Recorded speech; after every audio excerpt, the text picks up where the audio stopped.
गिरिडीह में होली के दिन हुई घटना दुर्भाग्यपूर्ण है। निश्चित रूप से जिला प्रशासन उन कारणों की पड़ताल में, हमारी पुलिस इन कारणों के पड़ताल में लगी है कि ये घटनाएं क्यों कर घटी। लेकिन अगर घटनाओं की पृष्ठभूमि में आप जाएंगे तो कहीं न कहीं आपको यह प्रतीत होगा कि देश में चल रही भड़काऊ बयानबाजी और समाज के दो वर्गों को बांटने की कोशिश, जो भारतवर्ष के एक सबसे बड़े प्रदेश से शुरू हुई थी, उसका प्रतिफल शायद घोड़थम्बा में निकला। मैं स्पष्ट यह मानता हूं कि घटना का समय का अगर आप अवलोकन करते हैं तो आपको यह प्रतीत होता है कि यह घटना शाम के 6 बजे की थी। पूर्व में प्रशासन की अति सक्रियता उस दिन हो रही जुमे की नमाज और उसमें होली खेलने वाले लोगों के बीच किसी तरह के टकराव को रोकने की थी, जिसमें पूरे राज्य में हम लोग सफल रहे। राज्य की शांतिप्रिय जनता ने सरकार के इन प्रयासों पर सहमति व्यक्त करते हुए पूरे राज्य के माहौल को शांतिपूर्ण रखा।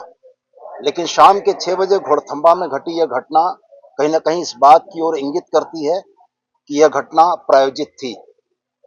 घटना के क्रम में घोड़थम्बा के जिस गांव में यह घटना घटी है, उसी जगह अरखांगों का एक जुलूस जिला प्रशासन के द्वारा यह कहने पर कि शाम की मगरिब का नमाज का वक्त है, आप दूसरे रास्ते से चले जाएं, जिसको उन लोगों ने माना। उसके पीछे आ रहे कुछ देर के अंतराल के बाद वाले जुलूस जो गुंडरी का था, जिसमें जिला प्रशासन की बातों को लोगों ने मानने से इनकार किया और यह कन्फ्रंटेशन अंततः एक दुखद घटना की ओर बढ़ा। मैं बड़े स्पष्ट रूप में आपसे यह कहना चाहता हूं कि कहीं न कहीं हमारी पुलिस इस बात के एंगल को खोजने के लिए प्रयासरत है कि इन घटनाओं को उत्प्रेरित करने में किन लोगों की भूमिका थी और जिन लोगों के उत्प्रेरण के वजह से यह घटना घटी है, उन लोगों को चिन्हित करके उनको भी कानून के समक्ष लाया जाएगा। मैं इस पूरी घटना में एक चीज के लिए अपने जिला प्रशासन को धन्यवाद करना चाहता हूं कि इस पूरे घटनाक्रम में माल की तो क्षति हुई, गाड़ियां जली हैं, मोटरसाइकिल जली है, गुमटी या छोटी दुकानें जली हैं, लेकिन ईश्वर की बड़ी कृपा से दोनों ही पक्ष के किसी भी व्यक्ति को कोई चोट नहीं आई है। कहीं भी किसी तरह का किसी के घायल होने की खबर नहीं है। जिला प्रशासन ने, हमारी पुलिस ने बहुत संयम का परिचय देते हुए इस घटना में उपद्रवियों पर अंकुश पाया और आज सारी स्थिति शांतिपूर्ण है। लेकिन पुनः दोहराकर मैं यह कहता हूं कि झारखंड की गंगा जमुनी तहजीब में किरासन तेल डालकर इस तहजीब को जो नष्ट करने का प्रयास किया जा रहा है, झारखंड की जनता बहुत गंभीरता से देख रही है और मुझको उम्मीद है कि आने वाले समय में ऐसे तत्वों पर निश्चित रूप से बड़े लेकिन राजधानी रांची के नामकुम में घटना जो हुई, इस घटना में विधायक राजेश कच्छप के प्रतिनिधि ने मॉब को भड़काया और मॉब को 2 किलोमीटर तक लेकर पुलिस के संरक्षण में गए और वहां मारपीट हुई और पत्थरबाजी हुई पुलिस के उपस्थिति में, और ऐसे में एक व्यक्ति सोनू मुंडा की भी मौत हो गई। रांची वाला बाद में बता दीजिएगा मंत्री जी, आप अपने इलाके वाला बता दीजिएगा। दरअसल रघुवर दास ने जो आपने प्रशासन की तारीफ की, रघुवर जी ने प्रशासन को फटकार लगाई, किसकी बात पर हम लोग भरोसा करें? जब वहाँ तैयारी दूसरे पक्ष के द्वारा नहीं की तो बोतलें पेट्रोल पंप कहाँ से आए? रघुवर जी के तेवर से कितना भय?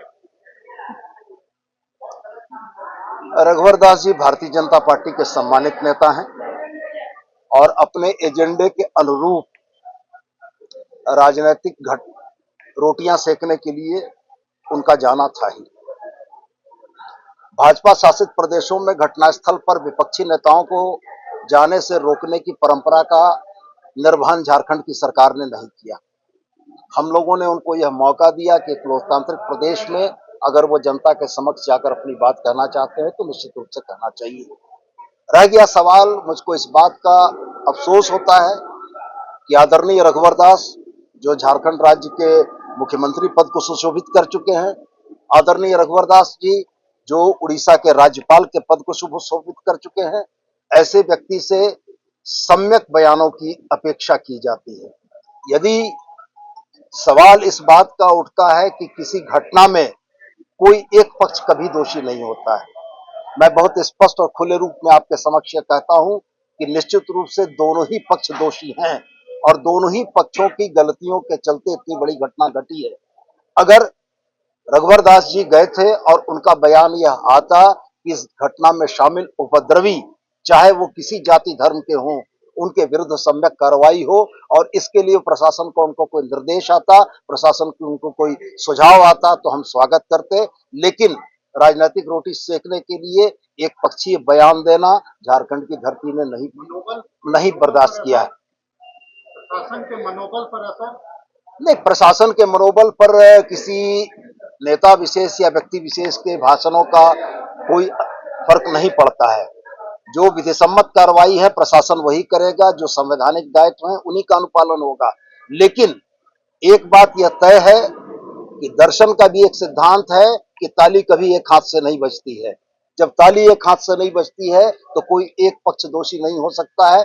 दोनों ही समुदायों में जो उपद्रवी थे वो दोषी थे और उनके विरुद्ध सम्यक कार्रवाई होगी और निश्चित रूप से अमन और चैन बहाल होगा। और रह गया सवाल आदरणीय रघुवर दास जी का, झारखंड की जनता ने उनको पूर्व में भी खारिज किया है, शायद इस मौके पर भी वो पुनः खारिज हो।